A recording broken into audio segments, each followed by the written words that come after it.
युद्ध नहीं जिनके जीवन में वो भी बड़े अभागे होंगे, और या तो प्रण को तोड़ा होगा या फिर रण से भागे होंगे। कुछ तो लोग कहेंगे, लोगों का काम है कहना, और चुनाव का टाइम चल रहा है तो हमें सुनना ही पड़ेगा लोगों की बातों। मैं पटपटगंज को एक एजुकेशनल हब बनाने जा रहा हूँ कि यहाँ के किसी भी परिवार को कोचिंग की फीस ना देनी पड़े। देखिए, मैं पढ़ाना नहीं छोड़ूंगा क्योंकि मुझे पहचान उसी से मिली है। भले मैं दिन में 1 ही घंटा पढ़ाऊँ, पर मैं पढ़ाऊँगा।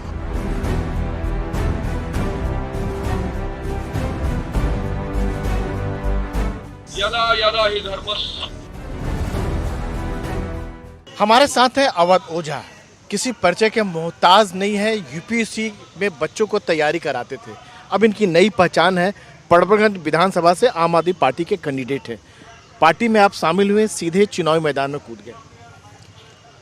युद्ध नहीं जिनके जीवन में वो भी बड़े अभागे होंगे, और या तो प्रण को तोड़ा होगा या फिर रण से भागे होंगे।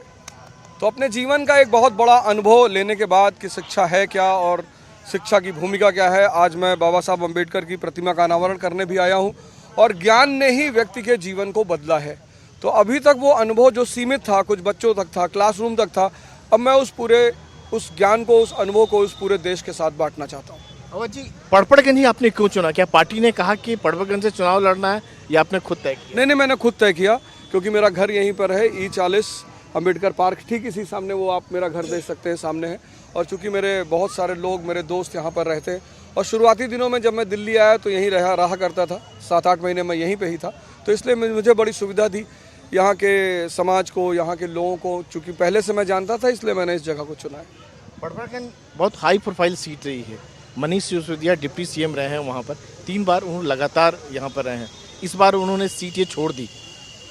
छोड़ी नहीं, मुझे दी है। उन्होंने सीट को छोड़ा नहीं है, उन्होंने सीट को मुझे दिया है। और चूंकि वो भी शिक्षा से जुड़े हुए थे और मुझे भी शिक्षा के क्षेत्र में आगे काम करना था, इसलिए मैंने निवेदन करके ये सीट उनसे ली है।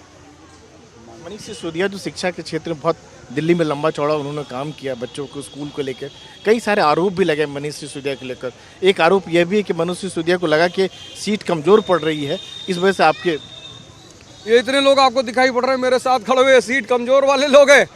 आप अगर मैं अकेले खड़ा होता और आप मुझसे सवाल करते तो मैं उसका जवाब भी देता। ये हेमलता बहन है, ये रघुवीर भाई है, ये सारे लोग यहाँ खड़े हुए हैं, असलम जी हैं, शुक्ला जी खड़े हुए हैं, ये हमारे सुशील तोमर जी हैं, ये सारे भैया लोग खड़े हुए हैं, ये अनुज भाई हमारे साथ पहले दिन से डट के, ये हमारे जगतारा जी हैं। हाँ, तो ये सारे लोग, महाराज जी उधर खड़े हुए हैं। तो ये सारे लोग पहले दिन से, मतलब कोई भी आता, आम आदमी पार्टी की तरफ से कोई भी आता, हम कहीं से भी बुला लेते किसी को, ये सारे हमारे जो कार्यकर्ता हैं और आंदोलन के समय के कार्यकर्ता हैं, उनको पार्टी से ज़्यादा मतलब है, जिन्होंने इस पार्टी को जन्म दिया है। फासला जो है पिछली बार बहुत कम रहा था बीजेपी और आपकी बात का, करीब 3000 का।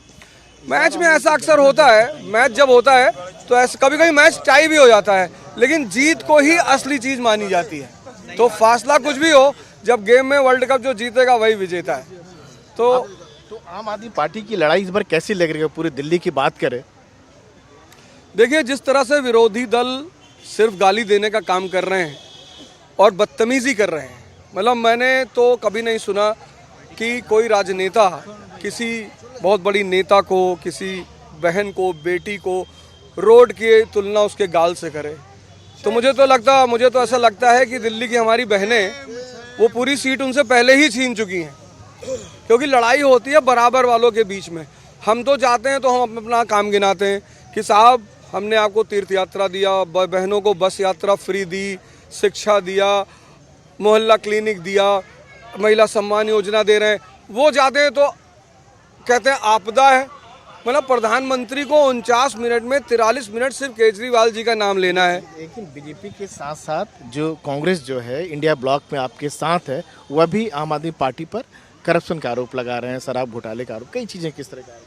मैंने तो खैर अभी तक सुना नहीं है, मैं कोशिश करूंगा। आजकल मैं 14-15 घंटे विधानसभा में रहता हूं, तो ना तो मुझे न्यूज़पेपर पढ़ने का टाइम मिलता है, ना मुझे न्यूज़ देखने का टाइम मिलता है, पर मैं पढ़ने के बाद इस पर गंभीर चर्चा करूंगा आपसे।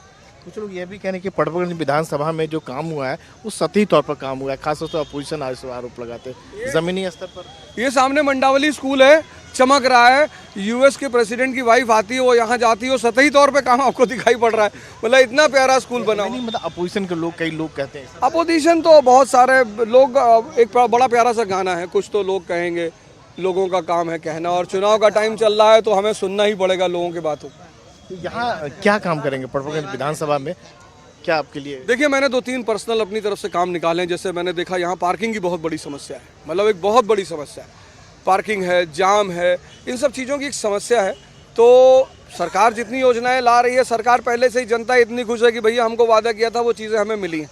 मैं अपनी तरफ से व्यवस्था करूँगा कि जाम किसी तरह से ख़त्म हो और पार्किंग की समस्या दूर हो। और सबसे बड़ी बात, मैं पटपटगंज को एक एजुकेशनल हब बनाने जा रहा हूँ कि यहाँ के किसी भी परिवार को कोचिंग की फीस ना देनी पड़े।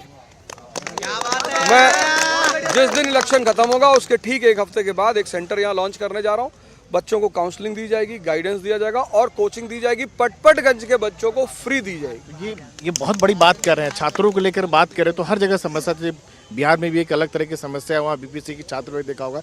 आप ये कह रहे हैं कि जो पटपटगंज के जितने छात्र होंगे जो रहने वाले, उनको फ्री कोचिंग देंगे आप, काउंसलिंग भी देंगे। काउंसलिंग सबसे बड़ी चीज़, क्योंकि हमारे यहाँ जो प्राइमरी स्टेज होती है तैयारी की, लड़का काउंसलिंग नहीं करता, वो घर से उठता है, सीधे जाता, फीस जमा करता है और पढ़ना शुरू कर देता है। जबकि कोचिंग की पहली प्रायोरिटी है काउंसलिंग, कि यार कितने स्टेजेस में तैयारी होती है, पहले स्टेज में क्या करना होता है, तैयारी का मतलब क्या होता है।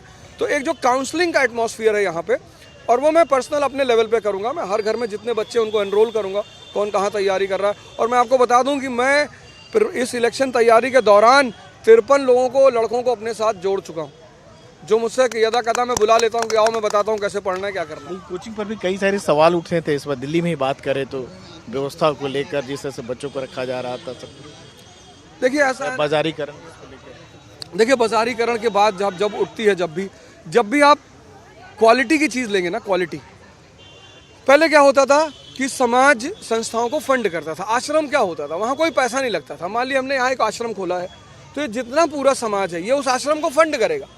भाई शिक्षक आपको पढ़ाएगा, वहाँ बड़े सारे एम्प्लॉयमेंट होंगे, उनका रहना, खाना पीना, खर्चा, तो वो पहले समाज देखता था। समाज ने उस जिम्मेदारी को छोड़ दिया।